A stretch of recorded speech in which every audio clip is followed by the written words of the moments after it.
religioso o l'esperienza religiosa è innanzitutto un fatto,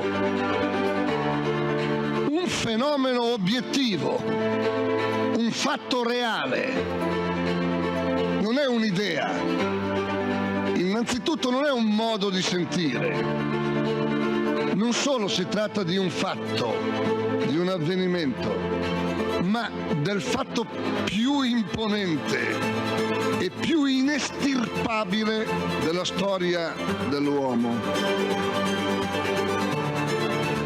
Più imponente, più vasto, che neanche il fenomeno dell'amore dell'uomo e della donna, che neanche il fenomeno del rapporto tra genitori e figli. Perché il senso religioso è un avvenimento che pone, che afferma o che ricerca l'orizzonte entro il quale acquisti senso anche il rapporto tra l'uomo e la donna, anche il rapporto tra genitori e figli. Perciò è più vasto, perfino di quelli.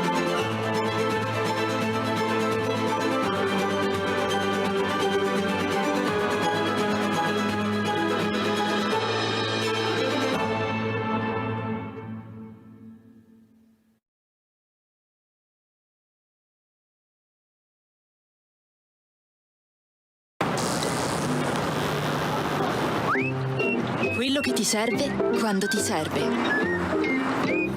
Come il piano Easy Smart a canone zero anziché a 3,90 € al mese. Easy Bank, semplicemente banca. La partita comincia. È ora di entrare in campo. La sfida è diventare leader in Europa grazie ad una maggiore capacità portuale e al potenziamento dei collegamenti. Sfruttando il nostro vantaggio con nuove strategie per creare più opportunità per l'Italia e vincere la partita. Ports of Genoa, ready to lead.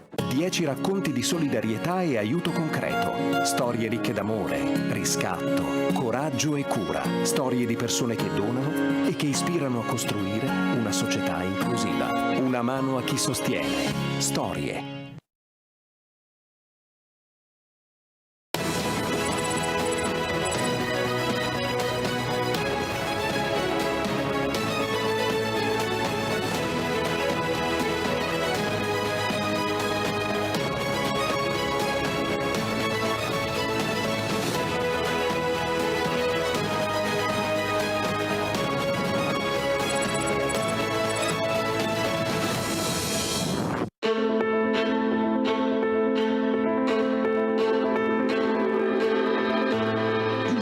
Religioso o l'esperienza religiosa è innanzitutto un fatto,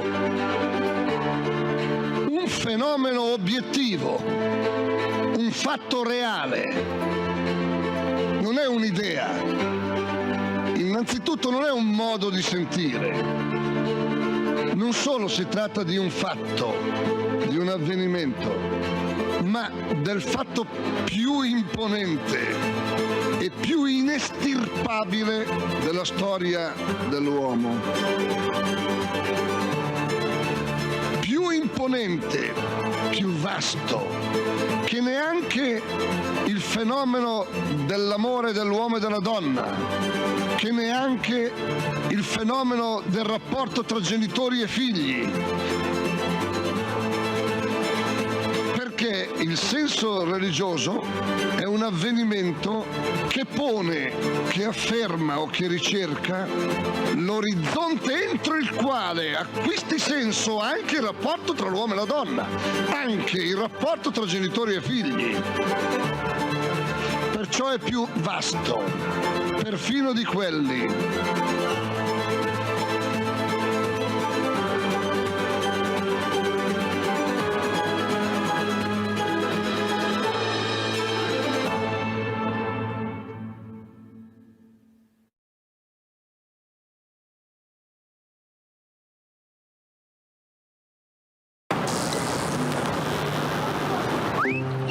Quello che ti serve quando ti serve.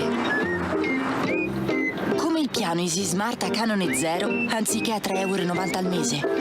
Easy Bank, semplicemente banca. La partita comincia. È ora di entrare in campo. La sfida è diventare leader in Europa grazie ad una maggiore capacità portuale e al potenziamento dei collegamenti. Sfruttando il nostro vantaggio con nuove strategie. Per creare più opportunità per l'Italia e vincere la partita. Ports of Genoa, ready to lead. 10 racconti di solidarietà e aiuto concreto. Storie ricche d'amore, riscatto, coraggio e cura. Storie di persone che donano e che ispirano a costruire una società inclusiva. Una mano a chi sostiene. Storie.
Civiltà dell'amore, fratelli e sorelle, costruite senza stancarvi mai questa civiltà.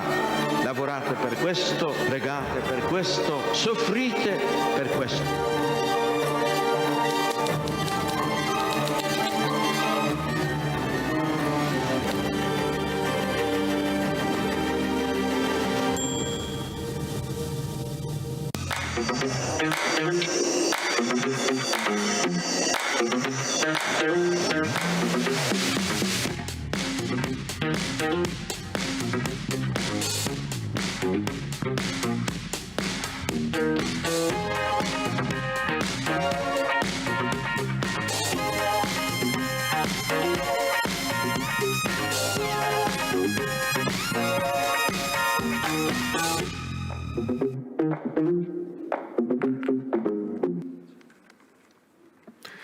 Buonasera. Good afternoon from Rimini, from the meeting in Rimini. We have here a very rich panel of meetings, and tomorrow is going to be the very last day, and we will have here the presence of the President of the Italian Republic, President Mattarella. Sorry. I'm Gianni Bessi, and it's a pleasure for me to introduce some guests, but also friends of the meeting, and we will talk about a topic which is more and more becoming one of the main aspects of the debate, within the debate, not only at the economic level, but on the entire society. The title of this meeting is Every Drop is Precious, the Challenge of the Blue Economy.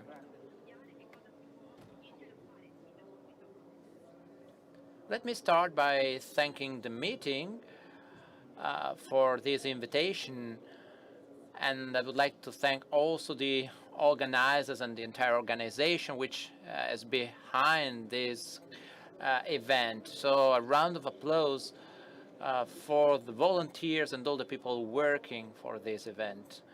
We have here with us today some protagonists that will focus on this topic and share with us the possible scenarios concerning this very wide and interesting topic.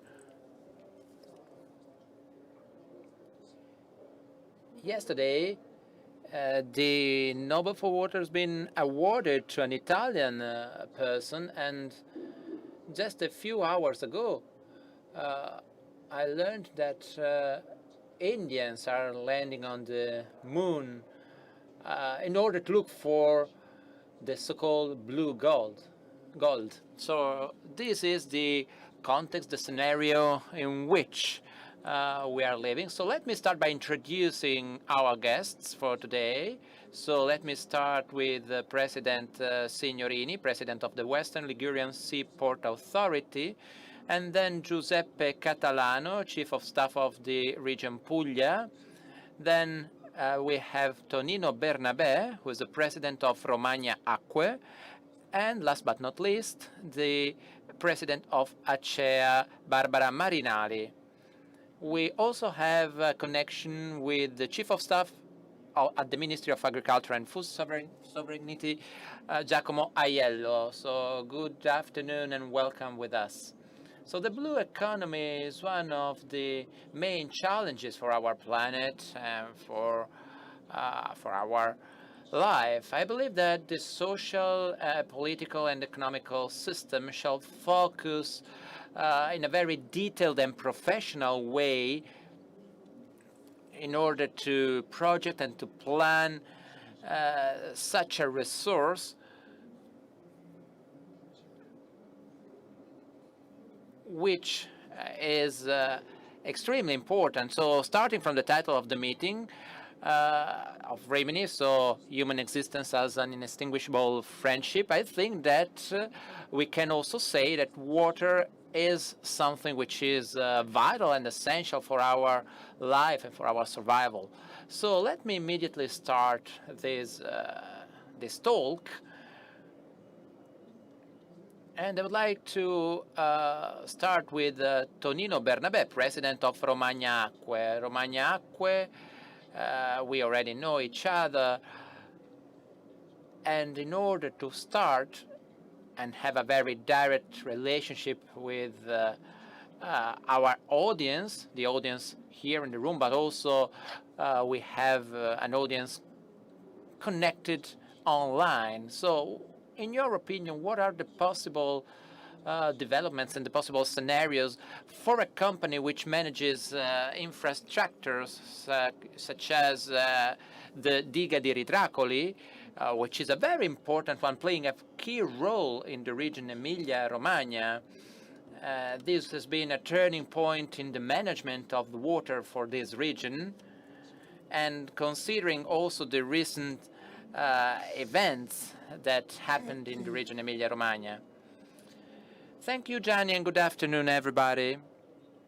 Let me just briefly introduce Romagna Acque. First of all, Romagna Acque is mainly well known for the Diga di Ritracoli, who is present in the National Park of the Casentinesi Forest between the Emilia-Romagna and the Tuscany region. So in the region, in this area where we have the mountains, the Apennine Mountains. So this infrastructure represents 50% of our needs. We are an in-house company, and we own and manage all the infrastructure of the network and of the entire system.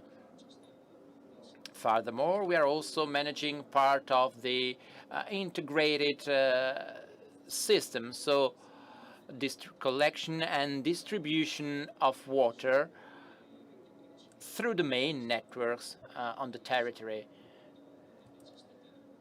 So this part of our work is managed in-house.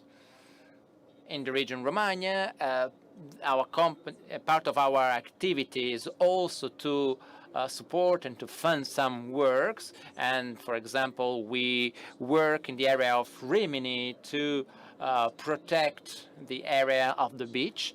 And also, furthermore, we work to implement the purifying system of the water.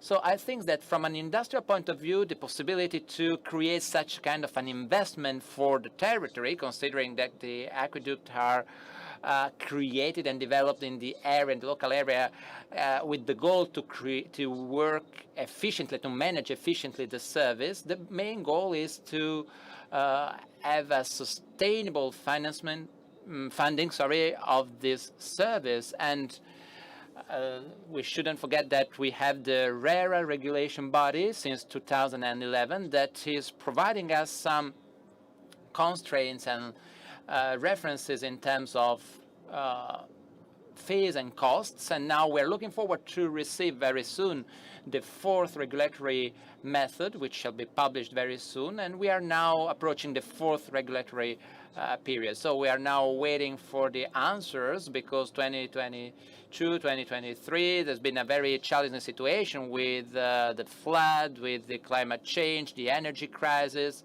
the drought as well, and of course, the energy crisis played an important role in that period, because water needs to be pushed through the network, so we need a lot of energy, which plays then a very important role, and we need to consider that from a sustainable point of view, involving renewable energies as well, in order not to have a too high effect and too high impact on the costs for the end user. The region Romagna in the period 2022-2023 had to deal with a specific impact in terms of costs and consequences, coming from an year almost without water to this year where we had to deal with the flood. And of course, this is the consequence of the climate change. We are dealing with an average temperature which is higher than the average of the period, both during the winter time and during summer. So it's more and more challenging and complex to regenerate the resource or to recharge the aquifer. And of course,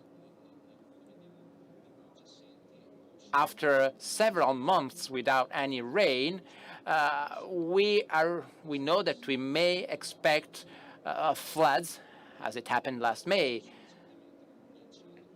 And then the climate change also brings us a very challenging situation concerning very humid and dry weather, in creating also the conditions for the fires, as we recently saw. So there is this need for a coordination and collaboration, and the region Romagna has been diversifying the water production sources by integrating all a series of networks. So this diversifying approach allowed us to guarantee more flexibility of the service.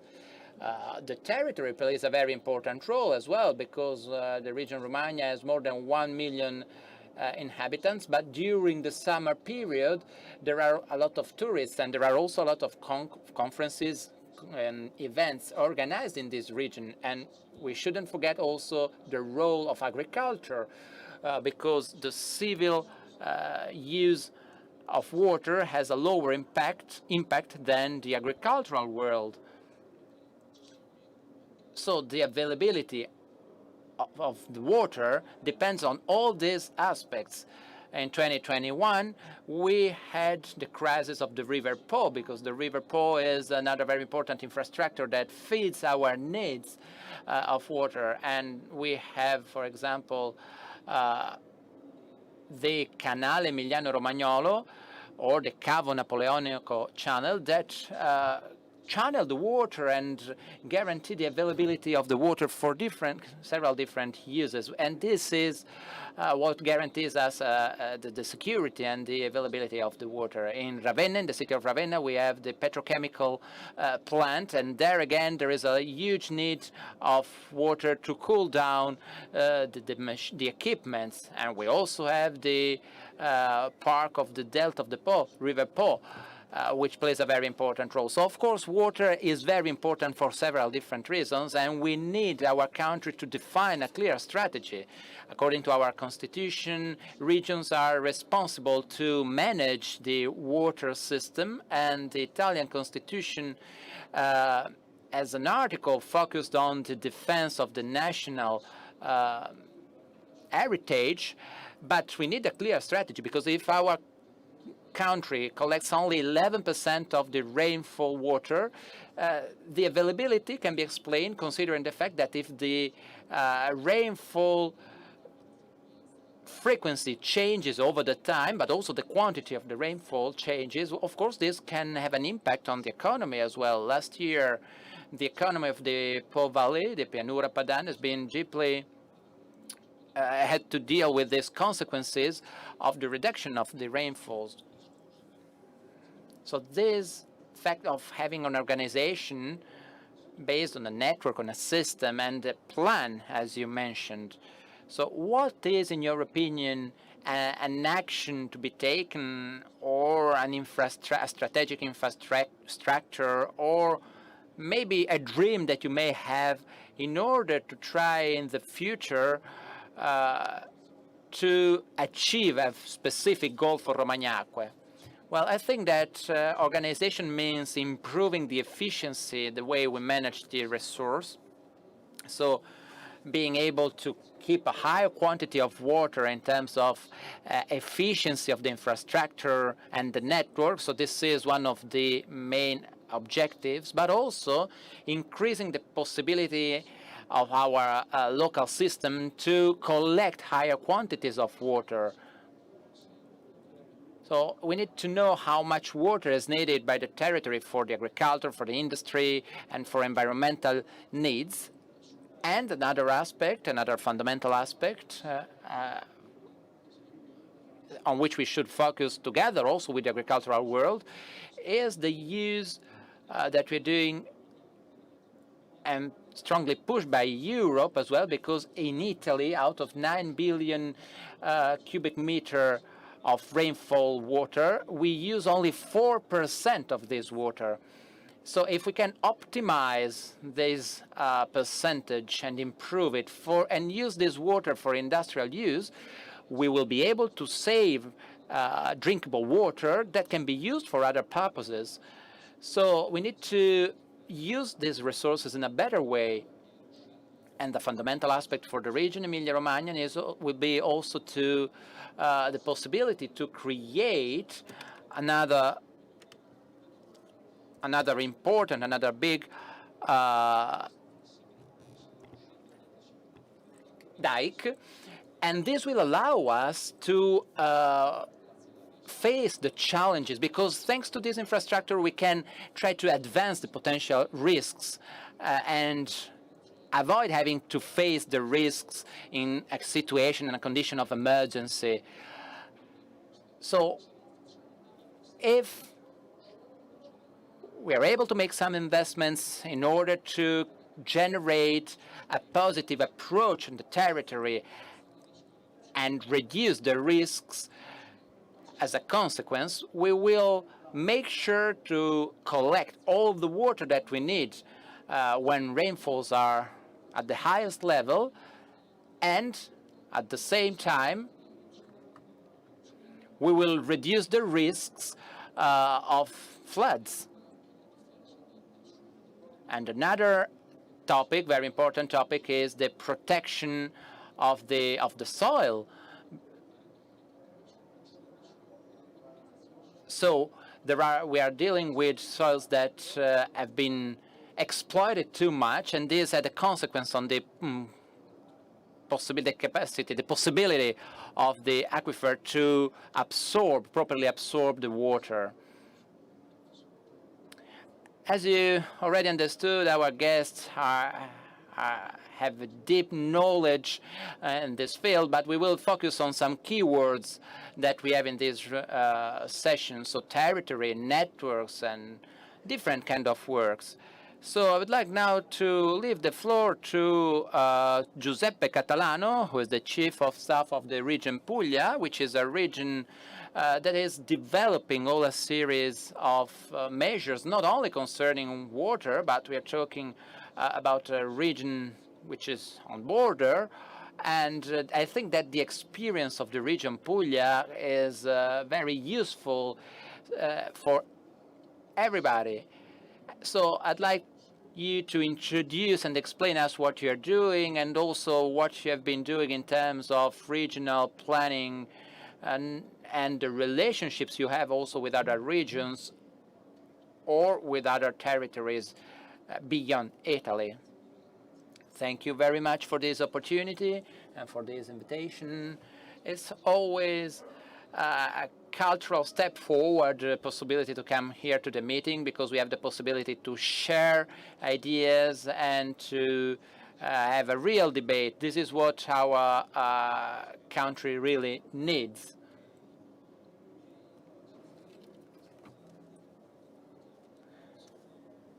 And I know this is the result of the very hard work of many volunteers. So before starting with some technical remark, I would like, first of all, to share with you a vision on this topic, which is often underestimated and ignored on the common practice of several different institutions, but also on the awareness of all the citizens. When I come here to the meeting and I prepare my speech with this kind of vision and approach, every time I find a sentence of Pope Francis which is very clear, and I would like to quote it. Water cannot be object of waste or reasons for a war, but it should be saved for us and for future generations. Within these few words, there is what shall inspire us. We can find an inspiration. These are very simple words, yet very clear. So first of all, the international topic. Today, water, because of the lack of water, will become more and more the reason for conflicts between people. And this is very much linked to the meeting. So we need to think about how, at the international level and in the Mediterranean area, we can develop a plan with these features. Water as a shared good, shared asset, and not as a reason for conflict. Secondly, we have a huge task towards our future generations. This is true for sure for many different things, but water, more than anything else,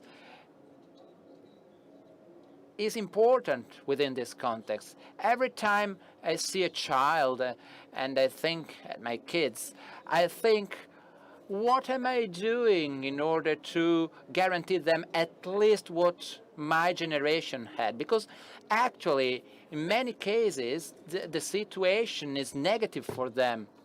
For sure, we are working for our children and we will leave them our goods, but not in a collective way. So I think the situation is completely negative from this point of view. All the initiatives in this field need to be led by this strategic vision at national and international level. Why Apulia? And well, I am from Apulia in a way, even though I have been traveling a lot. And well, the sea to the left. It means that you have the sea to the left. It means you are traveling towards Apulia. So we want many people to come to Apulia. In terms of tourism and culture and economic development, and so many people coming from Apulia should come back to their native region. So this is the right vision, but then we have to think about the tools we need to achieve these goals, and they are technical tools. The colleague who spoke before me was very clear on this. And I will now focus on horizontal aspects. The governance of this system cannot be a vertical governance. It has to be a horizontal governance. Public administration actually create vertical competencies, but the phenomena we are dealing with are horizontal. And Giacomo Aiello, who is a very important person in the work is carrying out with the Minister Lollobrigida, and also in terms of interinstitutional cooperation. Anyway, we cannot have three different ministries that manage water, because the water cycle has been united by God, so this cannot be fragmented. So we have the Ministry of the Agriculture, of the Environment, and of the environment. So many steps forward were done by this government with a single national water plan. So we needed to go beyond this architecture, which is no longer valid. And we need to overcome also another wrong idea, that is to say the idea to separate drinkable water from domestic use water from reused water. So this resource has to be dealt with as a single resource. When we do not know what will happen in a trade-off that is extremely complex, also from the institutional point of view, why does Puglia have this vision? Anche a voi. Cioè una regione senza acqua. Well, because Puglia doesn't have many rivers. The basin we have is that of Occhito, which is bordering on the region of Molise, so we do not have our own water resources. So during the 20 years of fascism, what did the government do?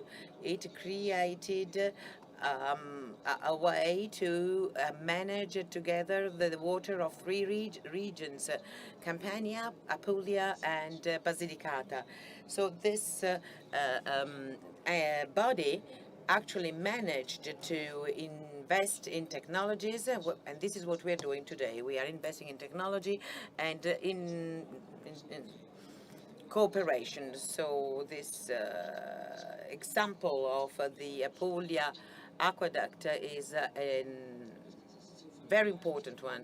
So if we can cooperate, if we can work well, apart from our political beliefs, together with the other regions, we can achieve our goals. This cooperation between regions is extremely important, and no one can say, I have my own water resources.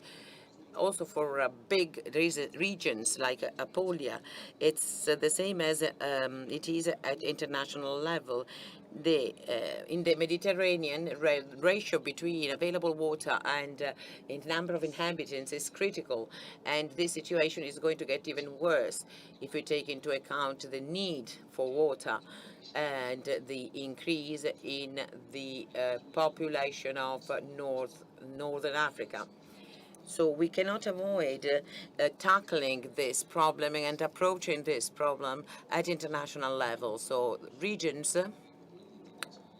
obviously cannot have an international policy, but they work a lot. We work a lot with the countries on the other shore of the Adriatic Sea. For instance, we have a cooperation project with Albania, but then we have first to do what we have to do, and then we'll talk about it. With reference to the need, the demand for water, and the cultural backwardness on this, we have a basin in Puglia called Papadai that takes water from the Sinni River, which is ready, almost ready, 98% ready, but it never brought a liter of water to the countryside in Puglia. So that was an investment of the funds for southern Italy, which was probably young people don't even know what that is. Anyway, thanks to Giacomo and the Ministry for Culture, we are finally running the last mile. So we have a few million euros needed for 20 million cubic meters of water per year. The basin is already there. It's an artificial basin. But this extraordinary work needs to start from a vision. We can actually invest our own funds as a region. And we also have investments from the Ministry of Agriculture. Last comment on my part. We need to work with land reclamation consortia because they look like something belonging to the past, but actually they are an excellent example of subsidiarity because they are governed by the authorities of agriculture. So it is a virtuous example because those who pay know what they're paying for. And it has to be completed through an integration of competencies and skills with bigger bodies and institutions. So we have a small, very effective consortium, that of Gargano, of the region Gargano. Then we have another one which is bigger, but they are important actually. People pay because they know that they are getting a service, and they are involved in the decision-making process. But this kind of governance, which is close to the people, needs investments, innovation, technologies. So the consortia need to work together to this strategy of the Apulian aqueduct, because this is where the investment can be done. The consortium is investing 80 euros for each inhabitant of the region Apulia, 4 million inhabitants. So it's a big investment that calls for great cooperation and partnerships and the ability to invest and work together. And then before leaving the floor to Giacomo, I have to say the national government has started to innovate in a very deep way. So you need to change the way the body called APLI, it is an institution, a body for the irrigation of the regions of Puglia. It has to be translated into something new, and it will be called the Waters of the South. So we have the moral duty altogether to do this, because this new structure can be a great opportunity for the development of the southern regions of Italy in economic terms, in terms of innovation and technology. Perché riguarda I cittadini e le istituzioni. There is a word we all have to remember. This is to say water waste. So another word used by Pope Francis. We waste in our homes because we do not understand the importance and the value of water, but we also waste a lot of water in the water networks or pipelines of our enterprises. 30–40% of water gets lost, wasted, even in very efficient and functioning enterprises. So this is really a crime against future generations. It is unacceptable, and it calls for goodwill, resources, and technological skills, because this waste can be limited without spending too much money by means of digital tools that will enable us to have targeted maintenance interventions. So I think that Rimini, once again, can be a beacon of hope for the future of our institutional work. Our work might be difficult, but it can have a great meaning for all of us and our families. Quindi un elemento fondamentale. Water is a fundamental element. So if we think about the geographical position of Italy, its vocation, so to speak, and its capability of being horizontal, a bridge towards other lands. And here I'd like to introduce Paolo Emilio Signorini, who's president of the port authorities of the Ligurian Sea. Well, he is an authority that is extremely important. The system concerns a series of ports, Savona, Pra, Genoa. Millions of over 4 million passengers arrive at the port of Genoa, 60 million goods. Ma l'acqua è anche And water is a great infrastructure at a global level that enables us to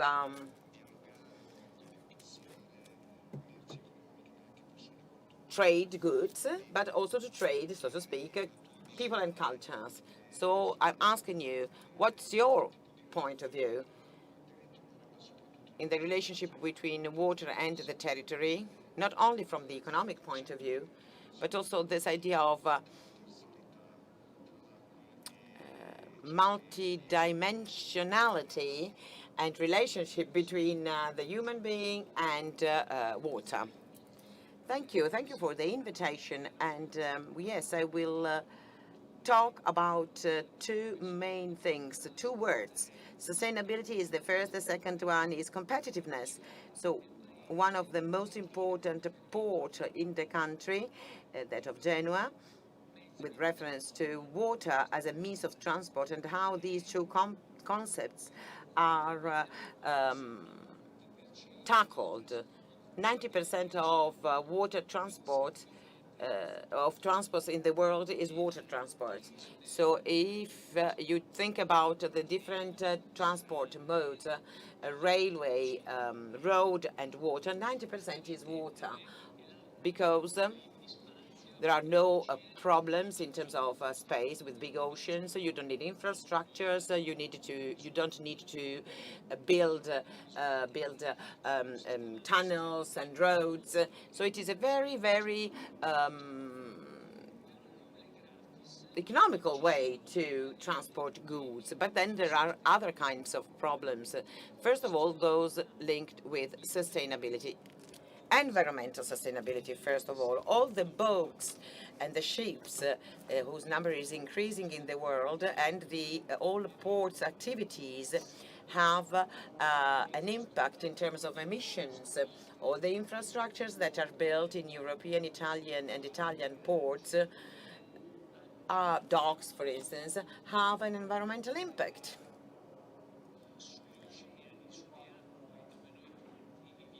The water, the oceans where we all live and fish, all the transport activities have an impact.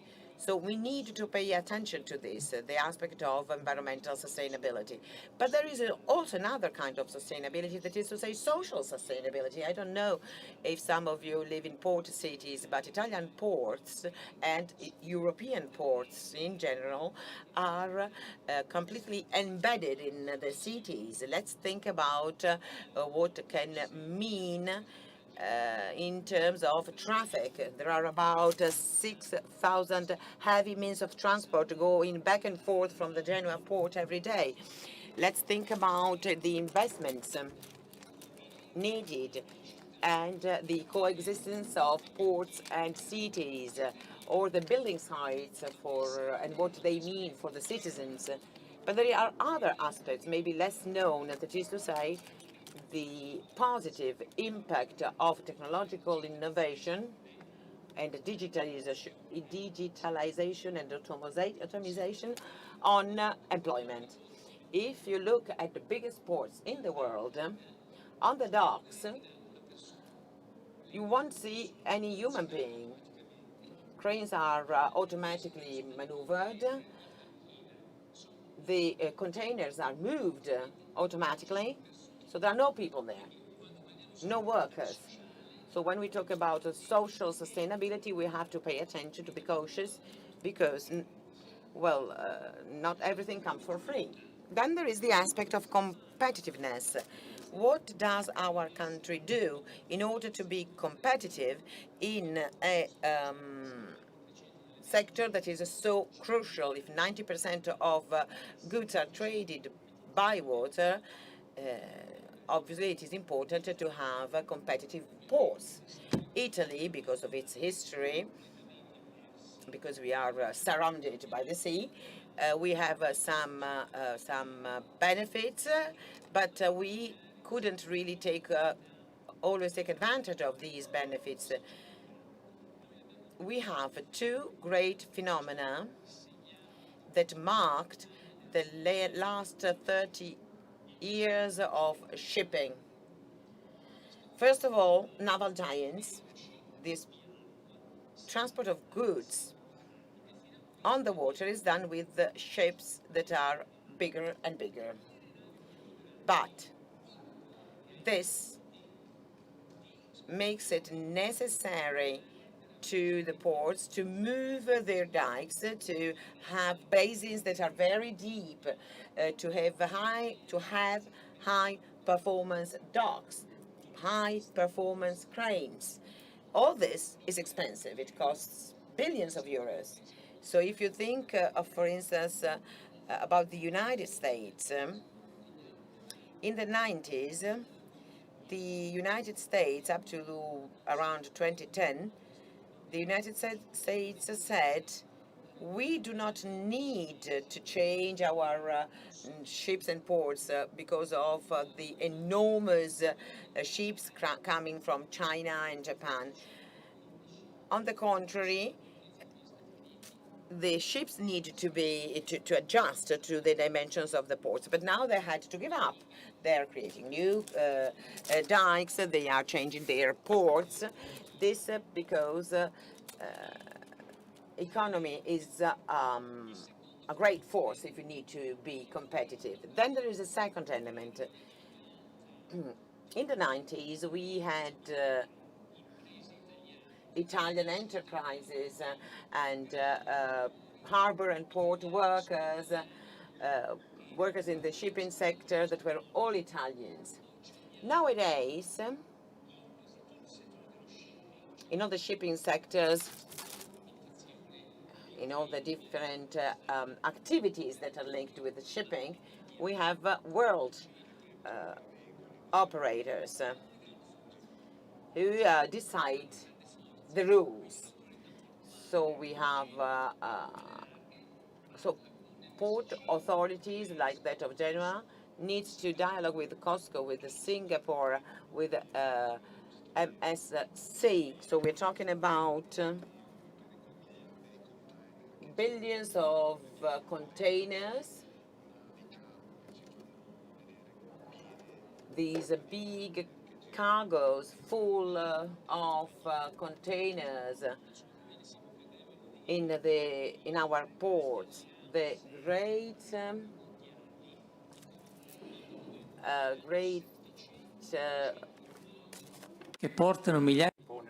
the great ship owners have real economic powers. So there is this problem of this giant ships and these operators that own the ship, own the terminal, and these are factors that Italy needs to take into account if it wants to be competitive. If we cannot host big ships, then we have an issue. If we cannot interact with these big operators, if we cannot negotiate with them, we lose our competitiveness. So, and I'm about to conclude, to touch upon a theme that is extremely important for the Rimini meeting, that is to say subsidiarity, we can mention 3 examples of how in light of what I just said, the decision-making level, the so-called vertical subsidiarity, is actually adequate in order to be competitive. So let's think about investments in infrastructures that are extremely expensive, as I said before. From my point of view, what matters here is the fact that the single port authority has to be able to propose to the ministry an investment program that is solid and ambitious. In past years, well, I was the port authority, Professor Catalano was at the ministry, I was a stalker for Professor Catalano, asking for funds all the time. And Professor Catalano would say, I can give you funds for this, but not for that. So, well, this skill of the local authority to actually bring the needs of the local ports at a national level. Let's think about the dialogue with the great world operator. So this kind of dialogue cannot be carried out by local ports. For instance, the Hamburg Port Authority, there was a proposal of a Chinese operator who wanted to buy a share of a terminal in Hamburg. The authority in Hamburg said yes. The federal government of Germany vetoed this idea, or rather, he said, okay, but the share had to be limited, smaller than what the Chinese investor was asking.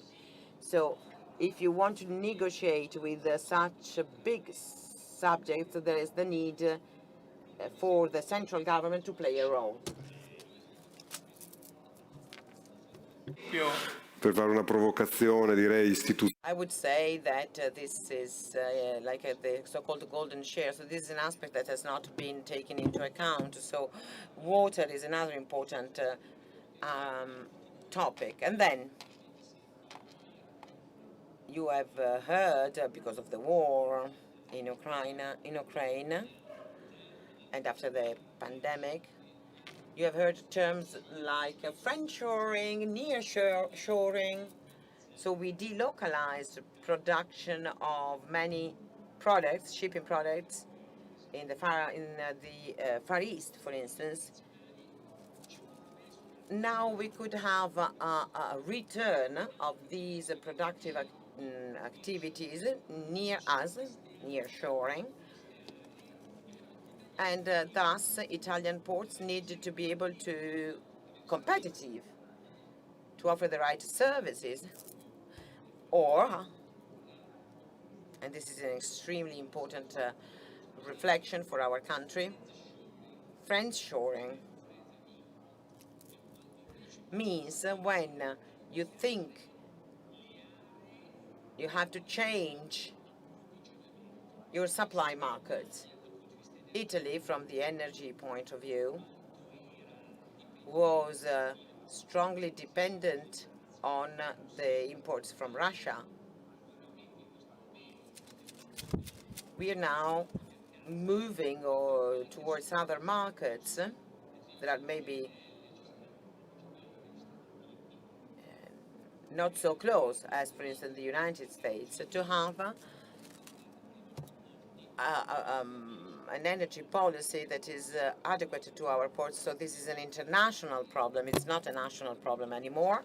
And we need to be able to safeguard our national European interests. Sottolineato l'importanza.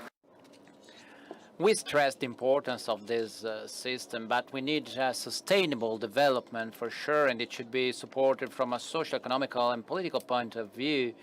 So I would like to involve Barbara Marinali, president of ACEA. ACEA is serving millions of inhabitants with an integrated water system with hundreds of municipalities and cities relying on this kind of system.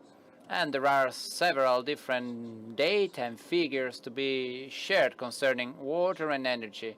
So the multidisciplinary approach and the vision of multi-utility, so not only integrated but industrial as well, of such an important good. And here again, I would like to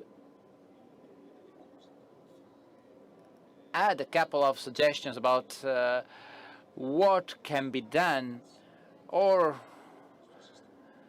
some step forwards in our system, because there are still some there's still some space for improvement. So can you share with us your vision, your idea? Thank you, Gianni. All the people that are here today, apart from Mr. Bernabè that I met for the first time today, all the others are friends of mine, they're colleagues, and we often meet discuss about the infrastructures. Water is something that we usually take for granted. We take for granted that every morning we open the tap, and from the tap we have the water that we use to wash ourselves, to fill our glass. And we take for granted that this good, which is an essential good for life, for nature, which is an essential good, and we cannot live without water. And we take for granted that water just comes out, flows out of the tap. But do we think what there is behind that tap, and how does water, which is an element we find in the nature, can reach our home? But when there is a lack of water, and when there are the emergencies that unfortunately we have to deal with, and let me say unfortunately, because sometimes we don't work in advance in order to avoid and prevent these emergencies to happen. We should rather focus on working in advance in some cases, because as Bernabè was saying, we cannot control what happens in the nature. The events in Romagna for sure are beyond our control, but what can we do in order not to waste all that water which suddenly hit the region Romagna, destroying all the territories? Well, we can work on this aspect. So we shall ask ourselves, and as ACEA, it's easy for us to ask it because there are more than 9 million users present in, we are present in 5 Italian regions. We are considered often as a local company. We are present in Rome, working also in the field of energy, but we are supplying water for many people from the region Valle d'Aosta until the Campania in the south of Italy. And the role we have as ACEA is not to think as water as a problem which is connected to the regions. We need to consider that from a wider point of view, because we designed a national system which promotes and which is basically based on local approaches. So we have territorial local approaches which are limited at the local level. Sometimes they are even too limited. And so in some regions they are perfectly working, and they are still working very well because maybe some regions are richer in water than others. And what we want to do here is to make sure that water is available for all the uses, so civil use, industrial use, agricultural use, continuously and wherever it is needed. And in order to do that, we need to overcome these local level logic. We need to have a more national approach based on subsidiarity. We can no longer consider think that there are regions nowadays that can waste, they can throw water, drinkable water, they can throw it in the sea. So they are just wasting that instead of supplying this water, providing this water to other regions. This is not part of the example made by Pope Francis, but this is not even part of the behavior of a reasonable human being, because water is one of the most important goods we have, and we need to manage it in an industrial way, because water is an industry. We need to favor and promote reuse and the use of rainfall water, and we need to make huge investments for that. We need to have very important infrastructures which should be managed in an industrial way with digital tools, with lots of money to be invested and a lot of operators involved. So ACEA has all these aspects in its DNA, And we have industrial operators that can manage that, but at present we need to overcome this very local approach to water, which is not industrial enough, it is not industrialized enough, and this is the heritage from the past that we're dealing with. So I think that it is essential to have this approach to water. When I say that, well, we talked about the very low percentage of water reuse, and also the use and the collection of rainfall waters, which should be then purified and reused. Well, in order to achieve this goal, of course, we need money.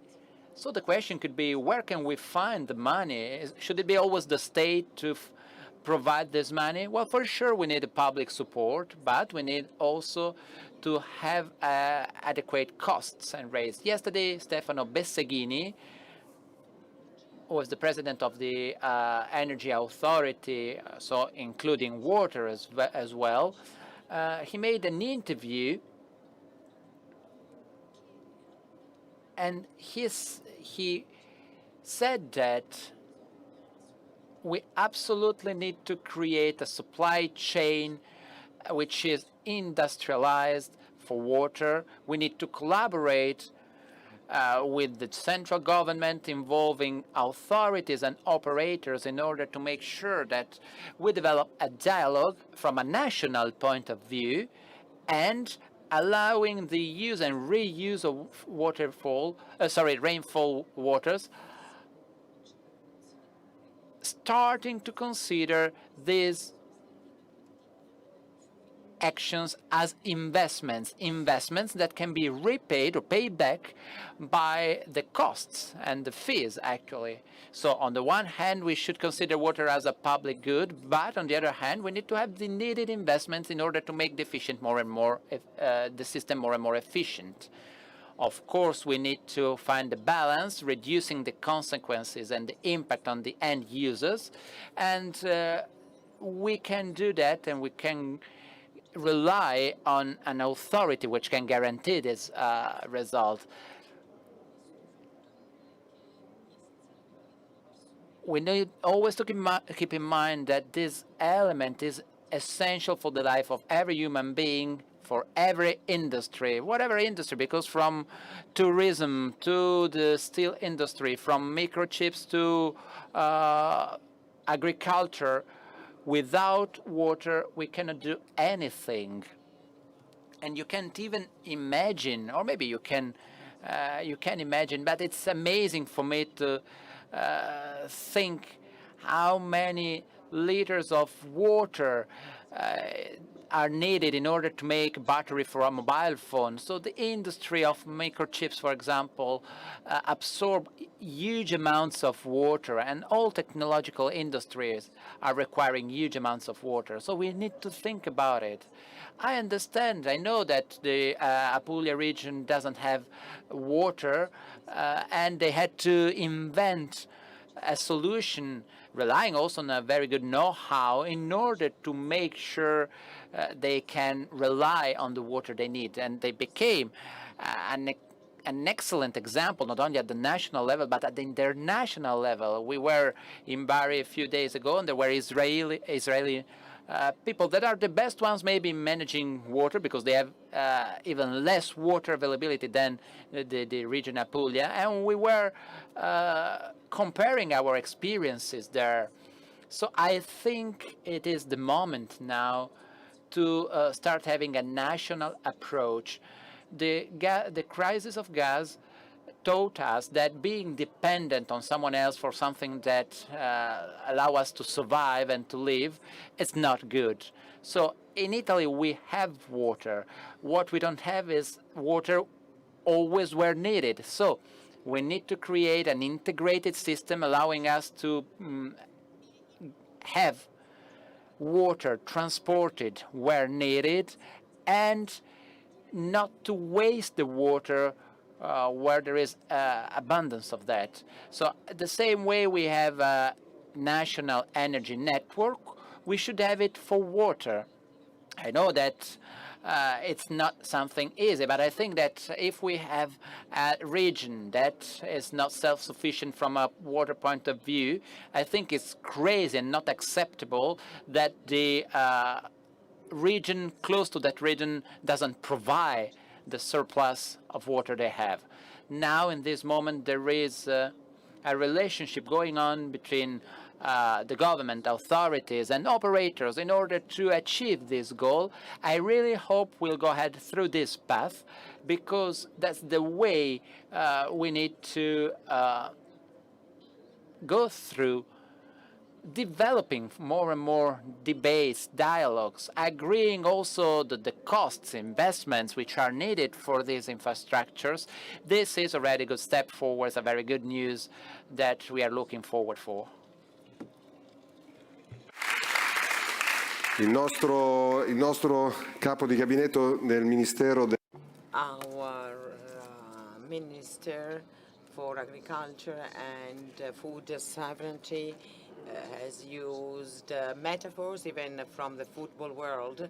I don't have a question, a specific question that I can ask you, but well, I think you had already food for thought provided by our guests, especially in a strategic sector that of food and agriculture. So this is also the possibility to have a relationship with the resource, water as a resource. So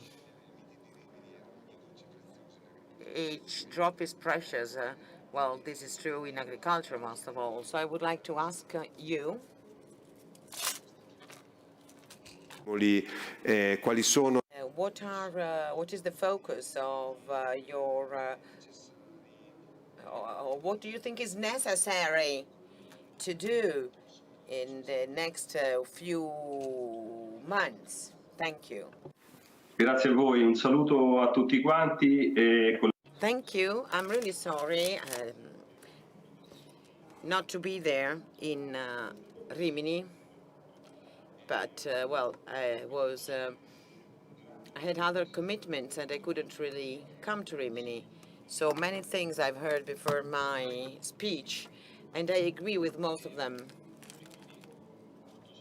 So in the end, I think that I can actually summarize what has been said, being the last speaker, to give a general overlook of the situation and the perspectives for the future. First of all, we have to say that 2022 was the year when we realized that water is not an infinite resource. This year, in 8 Italian regions, the emergency for the water crisis was declared. And you certainly remember what kind of actions were needed in certain villages of these regions. And this brings to mind a sentence by Thomas Fuller, an Anglican religious man, who said that we do not know what water is worth until the well is dry. So, well, now the time has come. We cannot really wait any longer, so we need a systematic action, intervention, starting from, well, a few factors. First of all, in Italy, each citizen uses 155 cubic meter of water a year. So this is the highest consumption per citizens in Europe. Then there's a second fact.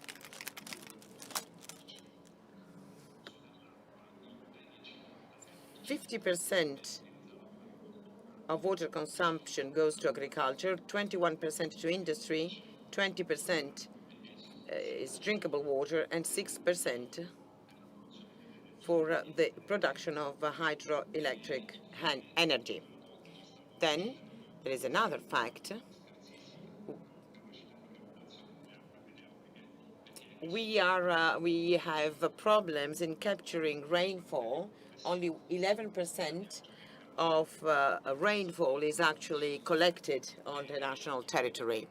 Moreover, there are a lot of leakages along our distribution network that amounts to 42% of the water, with higher percentages in southern Italy. Another important fact that comes from the 2022 drought is that the situation in Italy has changed completely. In the past, the north was rich in water, but now has started to suffer from drought more than the southern part of the country, because the Po River is the main distributor of water in the north, but since this year we had less snow on the Apennines and less waterfall, less rain, this led to a crisis of the Po River. And then in the south, there were investments for artificial basins, and therefore southern Italy was better prepared to face the challenges generated by drought. So we need to find solutions that can enable us to act rapidly, because, well, as rapidly as possible, because we're talking about infrastructures anyway, but to increase our water gathering or collection capacity. Another important aspect here is that with 8 billion euros invested also for the Development and Cohesion Fund, only 300 million euros were actually spent. So this means that we need to identify structural investment that then have to be actually carried out. So projects need to be approved and carried out in a speedy way. So this situation, which is quite complex, made it clear that we needed to change our approach, because, as someone already said today, we need to manage the use of water, but we also need to have a water balance at district level. That means that we need to know how much water is available in a certain region or territory, and we need to know what the demand for water is and how it has to be used. So with this water balance or water budgets, which is something that does not exist at local level, at regional level, we can actually plan infrastructural interventions. Today, we have about 528 artificial basins at a national level. Of these 528 basins, we have a capacity of 8 billion cubic meters of water. At the moment, however, they collect only 6 billion cubic meters, because over time some basins were damaged or new laws were passed that, as a precaution, have changed their authorization to fill these basins. So to increase by 30% the capacity, this water collection capacity needs to be devoted to these great artificial basins with a better plan of the management and ordinary and extraordinary maintenance of dikes, for instance. Another important aspect is that of increasing the so-called precision agriculture that foresees the use of innovative technologies with a more limited use of natural resources, water in particular. So here we have different possible forms of financing. Some are part of the CAP, 32 billion euros for Italy for the period 23-27. And then in the budget law of this year, 225 million euro were foreseen for the technological innovation of agriculture. And then, with another decree issued this year, because of the water crisis, we have foreseen an encouragement of the reuse of water. So we can improve, we can do more, but wastewater nowadays is water treated after they have been used already. They are channeled into rivers where farmers take the water for their fields. So this is a water that is already recycled in a way.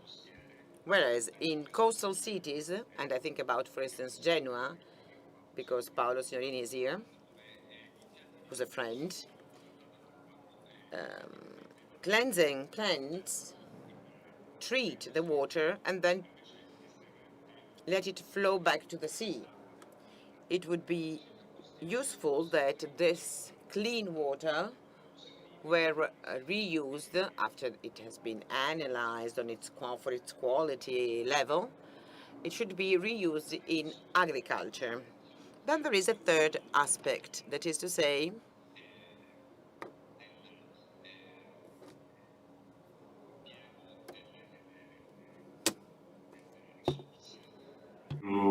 per eventuali use of water in desalinization plants. So here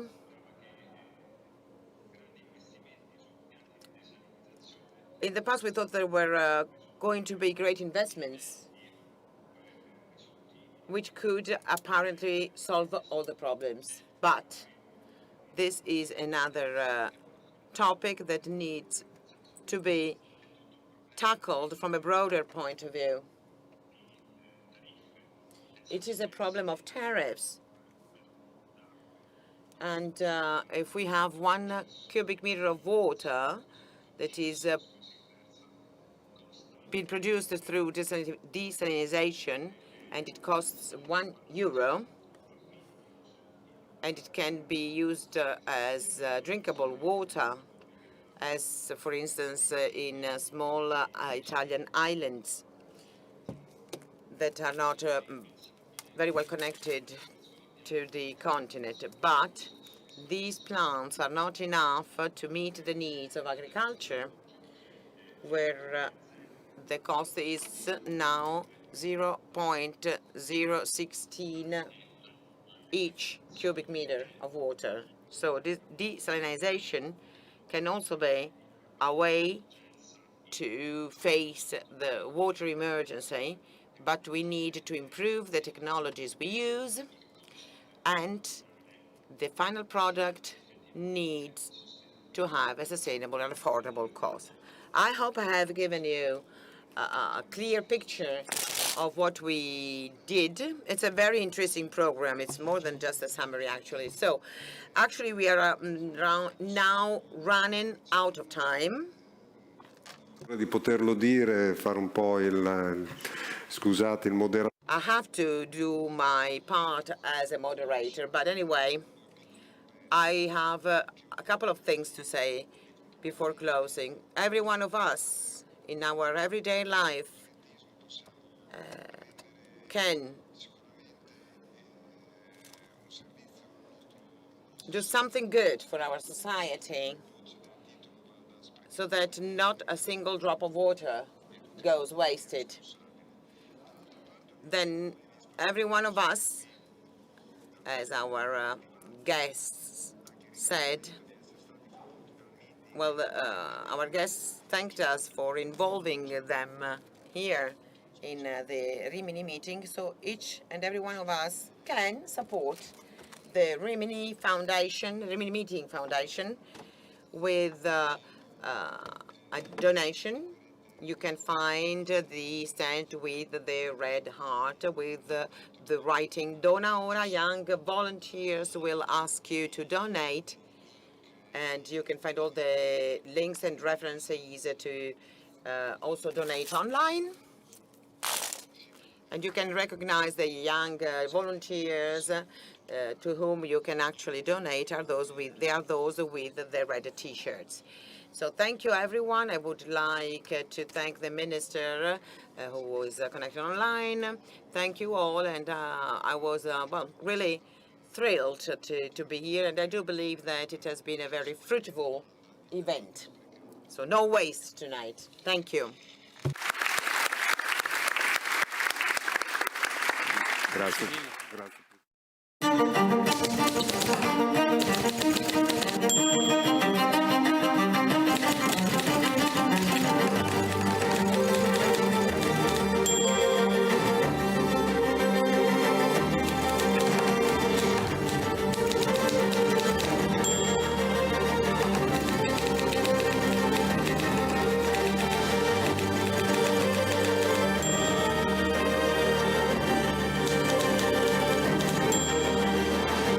Civiltà dell'amore, fratelli e sorelle, costruite senza stancarvi mai questa civiltà.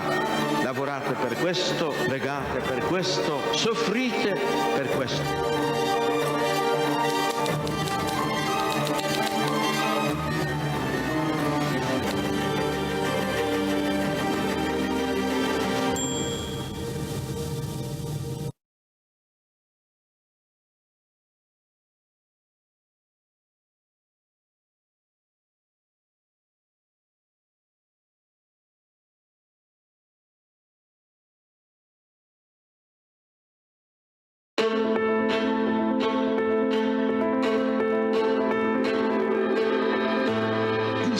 Religioso o l'esperienza religiosa è innanzitutto un fatto, un fenomeno obiettivo, un fatto reale, non è un'idea, innanzitutto non è un modo di sentire, non solo si tratta di un fatto, di un avvenimento, ma del fatto più imponente e più inestirpabile della storia dell'uomo. Più imponente, più vasto, che neanche il fenomeno dell'amore dell'uomo e della donna, che neanche il fenomeno del rapporto tra genitori e figli. Perché il senso religioso è un avvenimento che pone, che afferma o che ricerca l'orizzonte entro il quale acquisti senso anche il rapporto tra l'uomo e la donna, anche il rapporto tra genitori e figli. Perciò è più vasto, perfino di quelli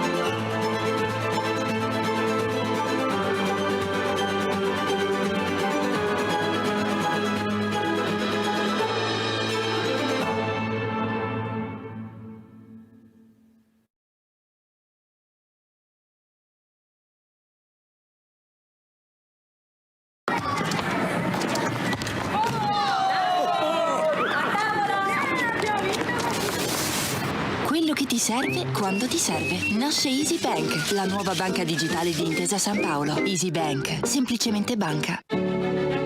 La partita comincia. È ora di entrare in campo. La sfida è diventare leader in Europa grazie ad una maggiore capacità portuale e al potenziamento dei collegamenti. Sfruttando il nostro vantaggio con nuove strategie. Per creare più opportunità per l'Italia e vincere la partita.